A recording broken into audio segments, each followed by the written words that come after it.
जय हिंद दोस्तों, आशा करते हैं कि आप सब ठीक होंगे। मैथोडोलॉजी चैनल में स्वागत है। तो मैंने कल एक क्वेश्चन दिया था, उम्मीद करता हूं कि आप लोग बनाए होंगे। नहीं बनाए हैं तो प्लीज़ इस सॉल्यूशन को देखिए और समझिए क्या कंसेप्ट यूज़ हो रहा है।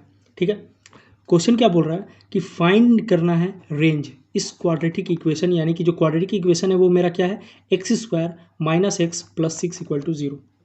कब? जब x बिलोंग्स टू पूरा रियल नंबर यानी कि पूरे एब्सोल्यूट रेंज निकालना है, x बिलोंग्स टू 0 to 1 यानी कि रेस्ट्रिक्टेड डोमेन पे निकालना है, x बिलोंग्स टू -6 to 1 यानी कि रेस्ट्रिक्टेड डोमेन पे मेरा रेंज निकालना है, और एब्सोल्यूट रेंज निकालना है यानी कि पूरा का पूरा x एक्सिस पे पूरा का पूरा डोमेन पे हमको रेंज निकालना है। ठीक है, तो हम लोग देखे थे अगर पूरा का पूरा डोमेन पे अगर रेंज निकालना होता है तो हम क्या करते हैं। ठीक है, तो अगर जो मेरा क्वाड्रेटिक इक्वेशन है, चाहे वो इस टाइप का बने या a लेस दैन 0 का केस बने, या a ग्रेटर दैन 0 का केस बने, या a लेस दैन 0 का केस बने, तो जो हमारा रेंज होता है वो कहाँ से कहाँ लाई करता है, -d/4a से इन्फिनिटी पे लाई करता है अगर a ग्रेटर दैन 0 होगा, और अगर a लेस दैन 0 होगा तो हमारा जो रेंज होगा वो कहाँ से कहाँ लाई करेगा, -इन्फिनिटी से -d/4a तक। ये हम लोग देखे थे सॉल्यूशन। ठीक है, तो हम लोग को क्या करना है, पूरे रियल नंबर पे चाहिए, और यहाँ पे मेरा जो a है यानी कि कोफिशिएंट ऑफ x² मेरा क्या है, ग्रेटर दैन 1 है, ग्रेटर दैन 0 है। ठीक है, तो हमको कौन सा यूज़ करना पड़ेगा, a ग्रेटर दैन 0 का केस यूज़ करना पड़ेगा। तो उसके लिए जो रेंज होता है वो कहाँ से कहाँ होता है, -d/4a से इन्फिनिटी होता है। ठीक है, तो डिस्क्रिमिनेंट निकाल लेंगे इस क्वाड्रेटिक इक्वेशन का। क्वाड्रेटिक इक्वेशन क्या है मेरा, x² - x + 6। ठीक है, तो डिस्क्रिमिनेंट क्या हो जाएगा मेरा, यहाँ से मेरा a का वैल्यू क्या हो जाएगा 1, b का वैल्यू क्या हो जाएगा -1, एंड c का वैल्यू क्या हो जाएगा 6। तो डिस्क्रिमिनेंट क्या हो जाता है मेरा, b² - 4ac, यानी कि b का वैल्यू कितना, -1 का होल स्क्वायर -4 इंटू a कितना है 1, c कितना है 6, यानी कि 1 - 6 4 = 24 = -23। मेरा जो डिस्क्रिमिनांट है वो कितना आ गया, -23, यानी कि जो मेरा रेंज हो जाएगा वो कहाँ से कहाँ लाई करेगा, 23/4 टू इन्फिनिटी। दूसरा क्वेश्चन था वो क्या था, रेस्ट्रिक्टेड डोमेन पे था, यानी कि अगर x 0 से 1 के बीच में लाई करेगा तो हमारा रेंज क्या होगा इस क्वाड्रेटिक इक्वेशन। कौन सा क्वाड्रेटिक इक्वेशन, x² - x + 6 = 0। ठीक है, तो हम एक ग्राफ बनाते हैं, चाहे वो a ग्रेटर दैन 0 हो या a लेस दैन 0 हो, यानी कि हमको अगर हम देख लेंगे कि क्या -b/2a क्या इस डोमेन पर लाई कर रहा है। अगर वो, क्योंकि हम लोग रेस्ट्रिक्टेड डोमेन में दो केस पढ़े थे, एक में कि जो अगर वर्टेक्स बिलोंग करेगा और दूसरा केस कि वर्टेक्स बिलोंग नहीं करेगा, तो हमको चेक करना है पहला कि 0 से 1 के बीच में क्या वर्टेक्स बिलोंग कर रहा है या नहीं कर रहा है। क्या करते हैं, वर्टेक्स निकालते हैं, यानी कि इस क्वाड्रेटिक इक्वेशन में कोफिशिएंट ऑफ x² कितना है 1, कोफिशिएंट ऑफ x कितना है -1, एंड कांस्टेंट टर्म कितना है 6। तो मेरा जो कोफिशिएंट हो जाएगा, यानी कि सॉरी जो वर्टेक्स होगा मेरा क्या हो जाएगा, वर्टेक्स का पॉइंट क्या हो जाएगा, -b/2a, यानी कि v का वैल्यू कितना -1, तो -(1) × 2 × 1 यानी कि 1/2 वैल्यू हो जाएगा। और जो मेरा डोमेन है वो कहाँ से कहाँ के बीच में लाई कर रहा है, 0 to 1 के बीच में लाई कर रहा है, और ये जो मेरा आ रहा है वर्टेक्स आ रहा है वो कहाँ से कहाँ है, 1/2, यानी कि जो हमारा जो वर्टेक्स है वो इस डोमेन में, इस रेस्ट्रिक्टेड डोमेन में बिलोंग कर रहा है, यानी कि हमको वो केस यूज़ करना होगा जहाँ पर कि ये बिलोंग कर रहा है, यानी कि जो x है वो इस वर्टेक्स को बिलोंग कर रहा है, वो केस यूज करना होगा। अब उसके लिए चाहे a ग्रेटर दैन 0 हो, a लेस दैन 0 हो, हम लोग के लिए ऐसा कोई कंडीशन का यहाँ पे रेस्ट्रिक्शन नहीं है। डोमेन में अगर मेरा वर्टेक्स बिलोंग कर जाता है तो मेरा जो रेंज होता था वो क्या होता था, मिनिमम ऑफ एंड पॉइंट का आउटपुट, यानी कि f(x1, f(x2) और -d/4a, यानी कि -b/2a पे मेरा जो आउटपुट आ रहा है उस पॉइंट पे भी हमको देखना होगा, इस तीनों पॉइंट का जो सबसे मिनिमम वैल्यू होगा उसको लेना है, और इसका जो इस तीनों पॉइंट का मैक्सिमम वैल्यू जो होगा उसको लेना है। वही मेरा क्या डिसाइड करेगा, रेंज, यानी कि वो कहाँ से कहाँ तक फंक्शन जो है वो हमारा जाएगा। ठीक है, यहाँ तक कोई दिक्कत नहीं होना चाहिए। ठीक है, अब हम क्या करेंगे, एंड पॉइंट पे वैल्यू निकालेंगे, यानी कि जो मेरा x1 है वो क्या हो जाएगा 0, x2 मेरा क्या हो जाएगा 1, f(x1) क्या हो जाएगा मेरा, x के जगह 0, x के जगह 0 डाल देंगे, जब 0 डालेंगे इस क्वाड्रेटिक इक्वेशन में क्या होगा, 0 - 0 + 6 equal to 6, F of x2 यानी कि एफ ऑफ 1 1 माइनस 1 प्लस 6, ये भी 6 आ गया, माइनस डी बाई 4 और डिस्क्रिमिनेंट हम लोग निकाल चुके हैं, कितना आता है -23। ठीक है, तो वैल्यू पुट कर देंगे तो क्या आ जाएगा -23 प्लस 23 अपॉन 4 इंटू ए का वैल्यू 1 यानी कि 23/4 आ रहा है मेरा डिस्क्रिमिनेंट। यानी कि इस तीनों में मिनिमम वैल्यू क्या है 23/4। मेरा एफ एक्स होगा वो कहाँ से कहाँ बिलोंग करेगा, minimum of and point F of x1 कितना आया था 6, एफ ऑफ x2 भी कितना आया था 6 और जो माइनस डी बाई 4 है वैल्यू कितना है 23/4। यानी कि इस तीनों का मिनिमम और इस तीनों का मैक्सिमम वैल्यू ही मेरा रेंज हो जाएगा। ठीक है, तो इसमें मिनिमम वैल्यू कितना हो जाएगा 23/4 में 4 4 जा 16 4 5 जा 20 यानी कि 5 पॉइंट कुछ होगा, यानी कि 6 ही इसका मिनिमम वैल्यू कितना हो जाएगा 23/4 यानी कि ये 23/4 से, और इसमें जो मैक्सिमम वैल्यू है वो कितना है 6, यानी कि जो मेरा जो रेंज आएगा अगर x जो रेस्ट्रिक्टेड डोमेन है अगर वो 0 to 1 के बीच होगा तो मेरा जो रेंज आएगा ना वो एफ एक्स जो है वो 23/4 से 6 पे बिलोंग करेगा। क्वेश्चन था वो क्या था, x बिलोंग्स टू -6 to 1, ये भी रेस्ट्रिक्टेड डोमेन का केस। ठीक है, हमको चेक करना पड़ेगा कि जो वर्टेक्स है क्या वो इसके बीच में लाई कर रहा है या नहीं। तो जो मेरा वर्टेक्स आया था वो कितना आया था -b/2a का वैल्यू कितना आया था, वर्टेक्स का वैल्यू कितना आया था 1/2, यानी कि जो डोमेन है यानी कि जो वर्टेक्स है वो मेरा क्या है इसके बीच में बिलोंग कर रहा है, यानी कि मेरा थर्ड केस ही हमको लगाना पड़ेगा। यानी कि जो रेंज होगा वो क्या हो जाएगा, मिनिमम ऑफ एंड पॉइंट का output F of x1 F of x2 और minus D by 4a and maximum of F of x1 F of x2 and minus D by 4a, यही मेरा रेंज का फॉर्मूला होता है। ठीक है, हम क्या करेंगे एंड पॉइंट पे मेरा हम वैल्यू निकालेंगे, मेरा आउटपुट क्या आता है, x1 वैल्यू क्या है -6, x2 क्या है 1, एफ ऑफ x1 यानी कि एफ ऑफ -6 जो मेरा क्वाड्रेटिक इक्वेशन था वो क्या था x² minus X plus 6 equal to 0। इसमें हम क्या करेंगे x की जगह -6 हम पुट कर देंगे, यानी कि -6 का whole square minus minus plus 6 equal to 0, यानी कि 6 6 36 प्लस 6 6 12 6 2 8 3 और 1 48 आंसर हो जाएगा इसका F of x1। F of x2 निकालेंगे जो कि क्या है एफ ऑफ 1, इस क्वाड्रेटिक इक्वेशन में 1 डालेंगे तो क्या आ जाएगा 1 - 1 + 6 यानी कि 6 हो जाएगा, और माइनस डी बाई 4a हम लोग निकाल चुके हैं वो कितना है 23/4, माइनस डी बाई 4a हम लोग निकाल चुके हैं जो कि कितना है 23/4। हमको क्या करना है, अब जो रेंज होगा वो क्या हो जाएगा minimum of 48 6 and 23/4 and maximum of 48 6 and 23/4। तो इस तीनों में जो मिनिमम वैल्यू है वो कितना है 23/4, यानी कि ये भी कहाँ से कहाँ के बीच में लाई करेगा 23/4 से, और इसमें जो मैक्सिमम वैल्यू है वो क्या है 48, यानी कि इसके बीच में ही हमारा रेंज होगा अगर जो रेस्ट्रिक्टेड डोमेन है वो -6 से 1 के बीच होगा।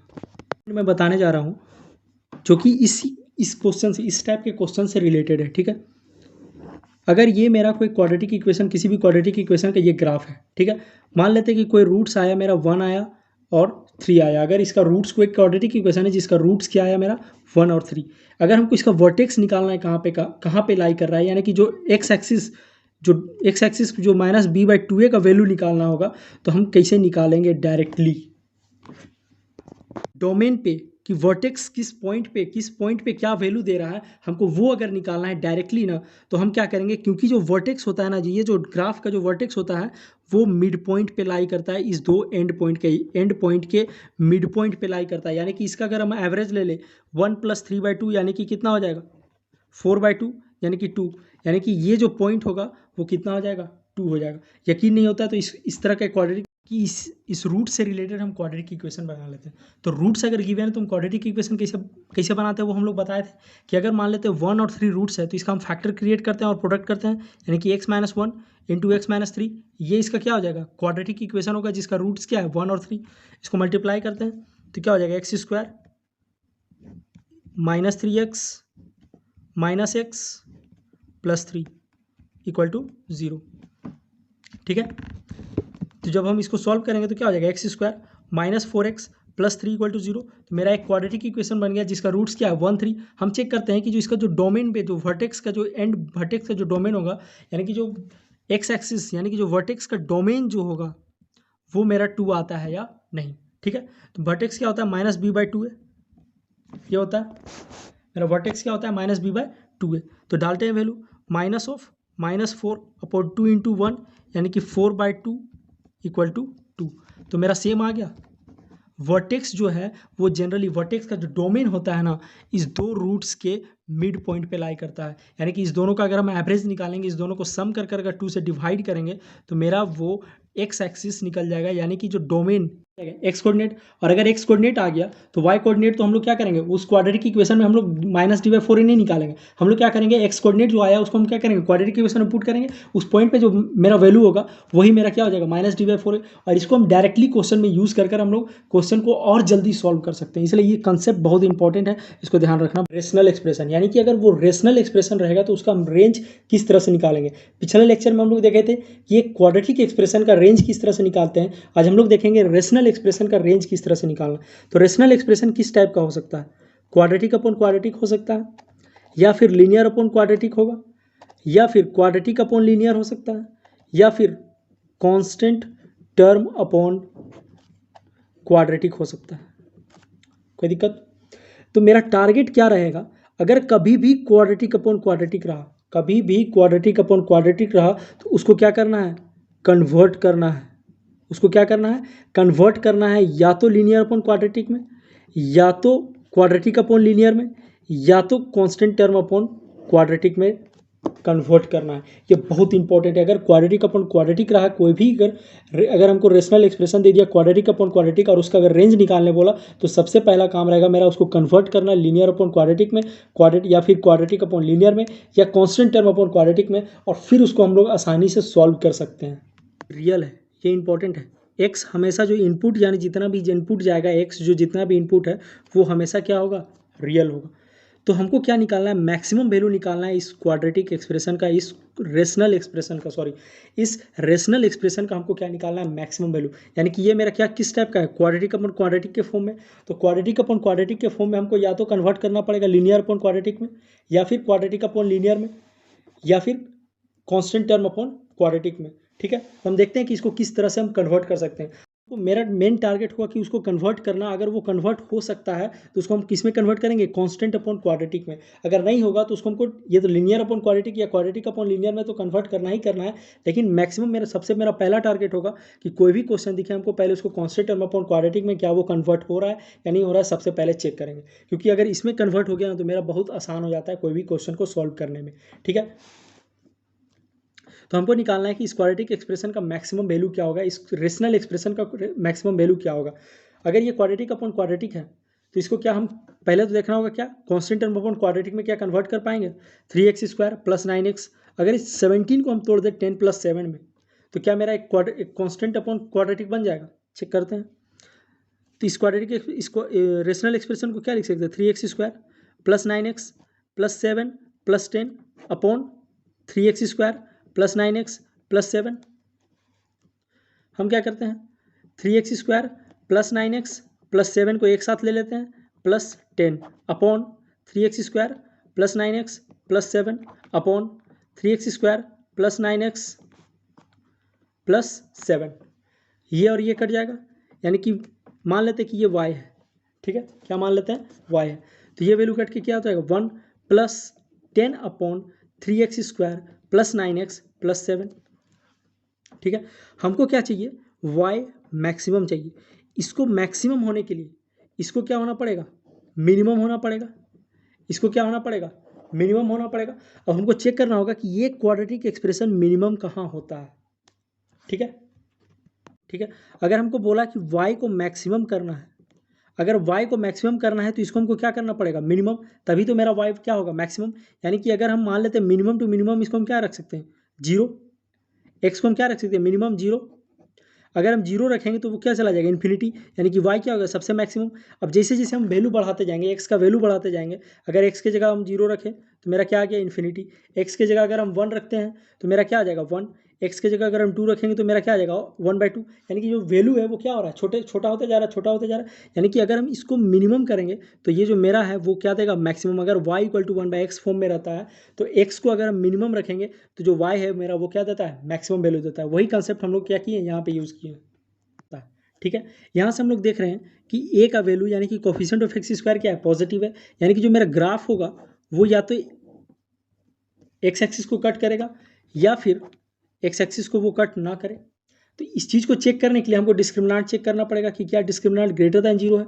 अगर रियल एंड डिस्टिंक्ट रूट आया तो मेरा पक्का है कि एक्स एक्सिस को कट करेगा, लेकिन अगर डिस्क्रिमिनेंट लेस दैन 0 आया यानी कि अगर वो इमेजिनरी रूट्स हुआ तो वो एक्स एक्सिस को कट नहीं करेगा। चेक कर लेते हैं। तो डिस्क्रिमिनेंट क्या हो जाता है मेरा, B square minus 4 into A into C. B का वैल्यू कितना है, ए का वैल्यू कितना है मेरा 3, बी का वैल्यू कितना है मेरा 9 और सी का वैल्यू कितना है 7। तो बी स्क्वायर यानी कि 9 का स्क्वायर माइनस 4 इंटू ए 3 इंटू सी कितना 7, यानी कि 81 माइनस 84 इक्वल टू -3। यानी कि डिस्क्रिमिनेंट मेरा क्या आ रहा है, निगेटिव। मतलब जो मेरा ग्राफ होगा वो मेरा ये हो जाएगा, जो कि एक्स एक्सिस को कट नहीं करेगा, क्योंकि जो रूट्स आ रहा है मेरा वो क्या हो जाएगा, रूट्स कैसा हो जाएगा, इमेजिनरी रूट्स हो जाएगा। रूट्स कैसा हो जाएगा मेरा, इमेजिनरी रूट्स हो जाएगा। ठीक है, इसलिए जो मेरा ग्राफ होगा वो क्या हो जाएगा, ये ग्राफ हो जाएगा। ठीक है, तो अब ये जो ग्राफ है, इस ग्राफ के बेसिस पे जो मेरा मिनिमम वैल्यू आएगा वो कहाँ पे आएगा, इस पॉइंट पे आ जाएगा, यानी कि वर्टेक्स पे मेरा मिनिमम वैल्यू आएगा। तो वर्टेक्स निकाल लेते हैं। तो वर्टेक्स क्या होता है मेरा, -d/4 है, तो यानी डिस्क्रिमिनेंट मेरा कितना है -3, -3 अपॉन 4 इंटू ए का वैल्यू कितना 3, यानी कि कितना हो गया मेरा वैल्यू 3/4 इंटू 3, यानी कि वैल्यू कितना हो गया 1/4। यानी कि ये जो मिनिमम वैल्यू है वो मेरा कितना आ जाएगा, ये जो क्वाड्रेटिक एक्सप्रेशन है इसका मिनिमम वैल्यू क्या देगा 1/4। तो 1/4 हम इसमें पुट कर देंगे तो y मैक्सिमम कितना हो जाएगा 1 + 10 अपॉन 1/4। तो 4 ऊपर चला जाएगा तो 1 + 4 इंटू 10 यानी कि 41 हमारा आंसर हो जाएगा, यानी कि ऑप्शन बी मेरा आंसर होगा। ये बहुत इंपॉर्टेंट क्वेश्चन है। तो हम लोग देखें यहाँ पे कि रेंज किस तरह से हम निकालेंगे रेशनल एक्सप्रेशन का। तो सबसे पहला मेरा टारगेट होगा कि जो रेशनल अपॉन रेशनल होगा उसको हमेशा सबसे पहले चेक करेंगे कि वो क्या कांस्टेंट अपॉन क्वाड्रेटिक में चेंज हो रहा है। अगर कांस्टेंट अपॉन क्वाड्रेटिक में चेंज हो रहा है तो हम लोग उसको आसानी से सॉल्व करके हम लोग जो भी, अगर मैक्सिमम वैल्यू निकालने वाला तो मैक्सिमम वैल्यू निकाल सकते हैं, मिनिमम वैल्यू निकालने वाला तो मिनिमम वैल्यू निकाल सकते हैं। और अगर वो कांस्टेंट अपॉन क्वाड्रेटिक में चेंज नहीं हो रहा तो उसको टारगेट रहेगा कि चेंज करना है उसको क्वाड्रेटिक अपॉन लीनियर में या फिर लीनियर अपॉन क्वाड्रेटिक में। मेरा क्वेश्चन क्या बोल रहा है कि if x is real then find the range of rational quadratic equation. Rational quadratic expression का रेंज निकालने के लिए हमको बोल रहा है। ठीक है, मान लेते हैं कि ये क्वाड्रेटिक इक्वेशन को y मान लेते हैं, रेशनल क्वाड्रेटिक एक्सप्रेशन को y मानते हैं, x² - 3x + 4 upon x² + 3x + 4। ठीक है, तो क्या हम इसको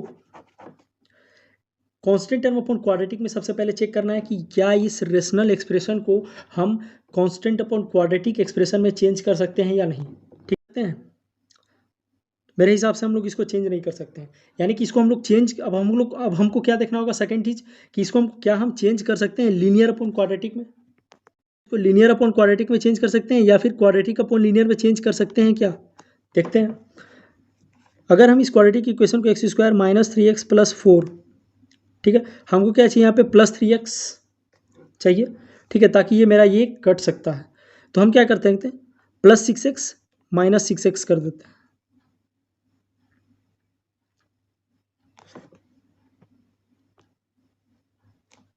ठीक है, अच्छा ये चीज कर सकते हैं क्या, -3x को हम किस तरह से लिख सकते हैं, x² + 3x - 6x + 4 upon x² + 3x + 4। -3x को हम क्या इस तरह से लिख सकते हैं, +3x - 6x, एकदम लिख सकते हैं। ठीक है, तो यहाँ से क्या इंप्लाई हो जाएगा, अगर x² + 3x + 4 को एक साइड कर देना है, -6x अपॉन x² + 3x + 4 कर देना है, कोई दिक्कत। अब हम लोग आगे कंसेप्ट में क्या देखेंगे कि x² + 3x + 4 कट जाएगा, क्या बचेगा 1 - 6x अपॉन x² + 3x + 4।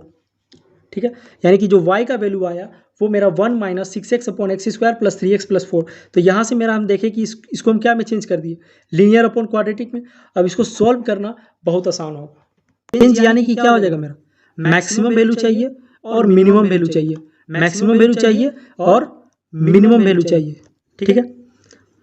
तो अगर हमको y मैक्सिमम निकालना है, ठीक है, 1 माइनस कुछ एक फंक्शन है, ठीक है। अगर इसको मैक्सिमम निकालना है यानी कि मैक्सिमम टू निगेटिव अगर 1 में अगर कुछ घट रहा है तो अगर इसको मिनिमम टू मिनिमम कर दें, इस फंक्शन को अगर मिनिमम कर दें तो मेरा y क्या आ जाएगा, मैक्सिमम आएगा। अगर y मिनिमम चाहिए, मिनिमम अगर मतलब कम से कम हमको चाहिए, यानी कि इस अगर 1 में अगर हम इस फंक्शन जो भी फंक्शन है इसको अगर हम मैक्सिमम कर दें तो मेरा निगेटिव में आ जाएगा। जितना मैक्सिमम होगा उतना ज़्यादा निगेटिव आएगा, उतना ज़्यादा मेरा क्या हो जाएगा, y मिनिमम हो जाएगा। लेकिन अगर मैक्सिमम चाहिए तो 1 माइनस में अगर कोई फंक्शन है तो इसको हमको मिनिमम करना होगा, ताकि हम जितना मिनिमम करेंगे उतना पॉजिटिव वैल्यू आएगा, और उतना पॉजिटिव वैल्यू आएगा तो मेरा क्या आएगा, मैक्सिमम वैल्यू आएगा वो मेरा। तो इस तरह से हम लोग क्या कर सकते हैं, रेंज निकाल सकते हैं इस गिवन कंडीशन का। तो अगर हम मिनिमम करें और फंक्शन को मैक्सिमम करना है, ठीक है, ये दो कंडीशन में हमको चेक करना है। जो मेरा फंक्शन था यानी कि मेरा जो y था वो क्या था, 1 minus 6x upon x square plus 3x plus 4, ठीक है। यानी कि या तो हमको इसको मिनिमम करना है इसको मैक्सिमम करने के लिए, और इसको मैक्सिमम करना है इसको मिनिमम करने के लिए, ठीक है। तो यानी कि इसको हम क्या मानते हैं, एक नया फंक्शन मान लेते हैं, एक्स वाई तो फंक्शन है तो हम एक जेड मान लेते हैं, एक फंक्शन जो कि 6x upon x square plus 3x plus 4, ठीक है। इसको क्या करते हैं, क्रॉस मल्टीप्लाई करते हैं। तो जब हम क्रॉस मल्टीप्लाई करेंगे तो Z into X square plus 3x plus 4 equal to 6x। It implies that Z X square plus 3zx plus 4z equal to 6x। It implies that Z X square plus 3z minus 6x plus 4z equal to 0, ठीक है। हमको क्या condition दिया हुआ था कि x क्या है, रियल है। हमको क्या कंडीशन था कि x क्या है, मेरा रियल है। यानी कि अगर इसको रियल होने के लिए हमको क्या होना पड़ेगा, डिस्क्रिमिनेंट क्या होना चाहिए, ग्रेटर एंड इक्वल टू 0 होना चाहिए। अगर हमको x मेरा बोल रहा है रियल है, यानी कि रियल है तो मेरा discriminant greater and equal to 0 होना चाहिए। ये नहीं बोला है कि रियल और डिस्टिंक्ट बोलता तो हम सिर्फ डिस्क्रिमिनेंट ग्रेटर देन 0 लेते, लेकिन बोला है कि x क्या है, मेरा रियल है, यानी कि डिस्क्रिमिनेंट क्या होगा, ग्रेटर एंड इक्वल टू 0, ठीक है। तो इस कंडीशन का किस तरह से यूज़ हुआ कि हर एक कंडीशन जो है ना वो जरूरी नहीं है कि यूज़ होगा, लेकिन अगर वो यूज़ हुआ तो बहुत गंदा तरीका से यूज़ होता है। क्वाड्रेटिक एक्सप्रेशन क्या बोल रहा है कि अगर x रियल है तो x रियल होता है तो क्या होता है, discriminant greater and equal to 0। तो डिस्क्रिमिनेंट हम लोग निकालते हैं, इसका डिस्क्रिमिनेंट क्या होता है, मेरा b स्क्वायर माइनस 4ac, ठीक है। तो यहाँ से मेरा b का वैल्यू क्या है, 3z माइनस 6, a का वैल्यू क्या है z, और c का वैल्यू क्या है 4z। कोई दिक्कत, हम क्या करते हैं ये वैल्यू को पुट कर देते हैं। तो जब हम पुट करते हैं तो यहाँ से मेरा जो डिस्क्रिमिनेंट आएगा b स्क्वायर यानी कि 3z माइनस 6 का whole square minus 4 into A into सी। तो जब इसको सॉल्व करेंगे तो क्या हो जाएगा, a माइनस बी का whole square, A square plus B square minus 2 into A into B minus 4 4 16z square equal to 9z square plus 6 6 36 minus 12 6 2 12 12 3 36z minus 16z square equal to minus 16z square plus 9z square. जब इसको solve करेंगे तो क्या हो जाएगा, मेरा minus 7z square minus 36z plus 36।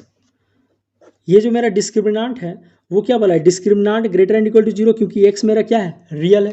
Discriminant क्या है मेरा, ग्रेटर एंड इक्वल टू 0, मतलब x क्या है मेरा, रियल।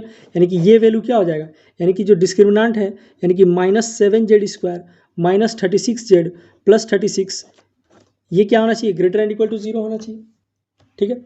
अच्छा, अगर हम निगेटिव को कॉमन ले लेते हैं तो 7z square plus 36z minus 36 greater and equal to 0। हम बताए थे कि अगर कभी भी निगेटिव अगर दोनों साइड मल्टीप्लाई करते हैं तो मेरा इनइक्वालिटी क्या हो जाता है, चेंज कर जाता है। तो हम क्या किए, निगेटिव मल्टीप्लाई किए दोनों साइड, तो 7z square plus 36z minus 36 less than equal to 0 हो गया। अब क्या बोल रहा है कि यह एक क्या बन गया, क्वाड्रेटिक एक्सप्रेशन बन गया z में। ये क्या बन गया, एक क्वाड्रेटिक एक्सप्रेशन बन गया किस में, z में, ठीक है।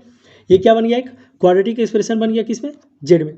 अब बोल रहा है कि ये जो क्वाड्रेटिक एक्सप्रेशन है वो क्या है, पूरा का पूरा लेस देन इक्वल टू 0 है।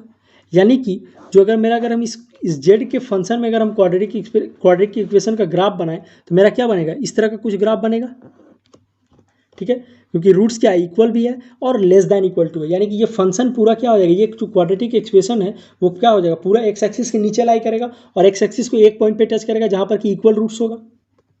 इसको फैक्टर में तोड़ने के लिए 36 × 3 मल्टीप्लाई करना पड़ेगा, 36 × 7 सॉरी, जब इसको मल्टीप्लाई करेंगे 7 6 42, 4 4 हासिल, 7 3 21 और 4 20, 21 और 4 25, ठीक है। अब क्या करना है, इस 252 का हमको फैक्टर लेना है।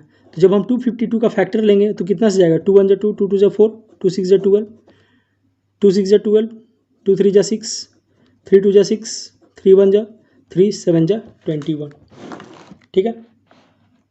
यहाँ तक कोई दिक्कत नहीं होना चाहिए।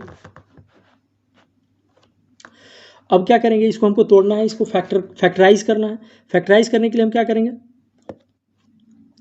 अगर हम 7z² plus 7 3 21, 21 2 42 z minus 6z minus 36 is less than equal to 0, यहाँ से हम क्या करेंगे, 7z कॉमन लेंगे तो क्या बचेगा, z प्लस 6, यहाँ से माइनस 6 कॉमन लेंगे तो z plus 6 less than equal to 0, यानी कि यहाँ से मेरा क्या आ गया, z plus 6 and 7z minus 6 less than equal to 0 करना है। इस इनइक्वालिटी को सॉल्व करने का एक मेथड होता है, ठीक है, जिसको हम लोग फंक्शन में पढ़ेंगे, लेकिन यहाँ पे मैं मेथड को डिस्कस करता हूँ, ठीक है।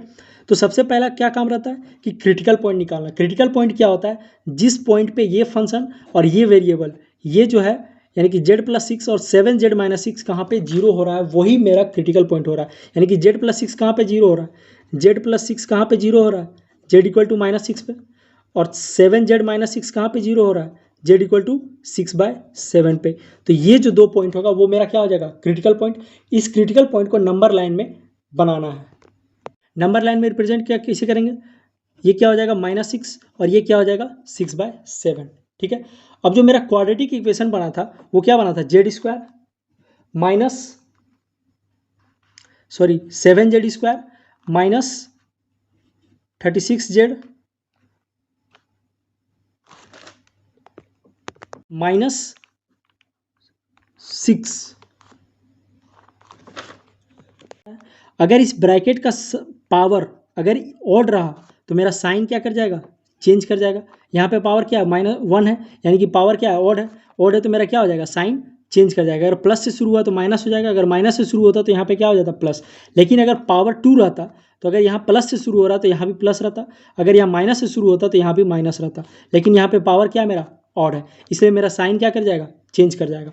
अब देखना होगा कि क्या इस -6 के अबाउट चेंज करेगा, क्योंकि जिस क्रिटिकल पॉइंट होता है उस क्रिटिकल पॉइंट के ब्रैकेट में जाते हैं।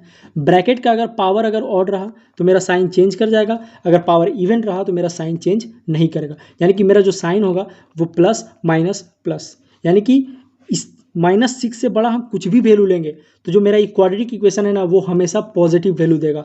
और अगर -6 से 6/7 के बीच में लेंगे तो मेरा हमेशा क्वाड्रेटिक एक्सप्रेशन ये जो क्वाड्रेटिक इक्वेशन है वो हमेशा निगेटिव वैल्यू देगा। और अगर -6 से छोटा हम कुछ भी वैल्यू लेंगे तो वो हमेशा पॉजिटिव वैल्यू देगा, ठीक है। हमको क्या चाहिए, यहाँ पे निगेटिव वैल्यू चाहिए, यानी कि हमको कहाँ से कहाँ तक चाहिए, यहाँ से यहाँ तक चाहिए। हमको निगेटिव वैल्यू चाहिए, यानी कि डोमेन, वो सारा डोमेन को लेना है जिससे कि ये क्वाड्रेटिक एक्सप्रेशन हमको क्या दे, निगेटिव वैल्यू दे। तो मेरा डोमेन कहाँ से लाई करेगा, -6 से 6/7, यानी कि इसका जो वैल्यू होगा, z का जो वैल्यू होगा वो -6 से 6/7 के बीच लाई करेगा, ठीक है। तो z कहाँ से कहाँ बिलोंग करेगा, और अगर वो कंटेंट होता है तो हम इसको क्या करते हैं, क्लोज ब्रैकेट यहाँ पे देते हैं। और अगर वो अगर -6 और एंड पॉइंट अगर कंटेंट नहीं रहता तो इसको हम क्या करते हैं, ओपन ब्रैकेट देते हैं, ठीक है। लेकिन यहाँ पे क्या है, लेस दैन इक्वल टू 0 है, इसलिए हमको -6 और 6/7 भी इंक्लूड करना होगा। यानी कि z कहाँ से कहाँ जाएगा, -6 से 6/7, यानी कि ये जो है वो मेरा क्या हो गया, मिनिमम वैल्यू, और ये क्या हो गया, मैक्सिमम वैल्यू। तो एक फंक्शन था उसको हम क्या माने थे, z, यानी कि अगर इसको मैक्सिमम चाहिए तो z का हमको क्या लेना पड़ेगा, मिनिमम वैल्यू लेना पड़ेगा। और यहाँ जो मिनिमम वैल्यू है वो मेरा क्या है, z का मिनिमम वैल्यू कितना है, -6, यानी कि 1 माइनस -6 इक्वल टू 7, यानी कि y मैक्सिमम टू मैक्सिमम कहाँ तक जाएगा, 7 तक जाएगा। अब अगर हमको y मिनिमम चाहिए तो 1 माइनस z, यानी कि इसको हमको क्या करना पड़ेगा, मैक्सिमम, और z का मैक्सिमम वैल्यू कितना है, 6/7, तो हम इसको यहाँ पे पुट कर देंगे तो क्या हो जाएगा, 1 माइनस 6/7, यानी कि 7 माइनस 6/7 इक्वल टू 1/7, 7, कितना हो जाएगा 1/7। यानी कि जो y यानी कि जो क्वाड्रेटिक रेशनल क्वाड्रेटिक एक्सप्रेशन जो दिया था उसका जो रेंज होगा वो कहाँ से कहाँ के बीच लाई करेगा। मिनिमम कितना वैल्यू आया 1/7, यानी कि 1/7 से 7 के बीच में लाई करेगा। ठीक है, तो ये मेरा हो जाएगा range of a given rational function. तो इस तरह का कंसेप्ट हम लोग यूज़ करते हैं। तो हम एक क्वेश्चन देंगे जिसको आप लोग को बनाना है और उसको हम लोग नेक्स्ट वीडियो में डिस्कस करेंगे। क्वेश्चन को एक बार घर पे ट्राई कीजिएगा। नेक्स्ट वीडियो में हम लोग इसको डिस्कस करेंगे और फिर अपना आगे थ्योरी को कंटिन्यू करेंगे। अगर आपको यह वीडियो अच्छा लगा तो प्लीज़ लाइक करें, शेयर करें एंड सब्सक्राइब करें। थैंक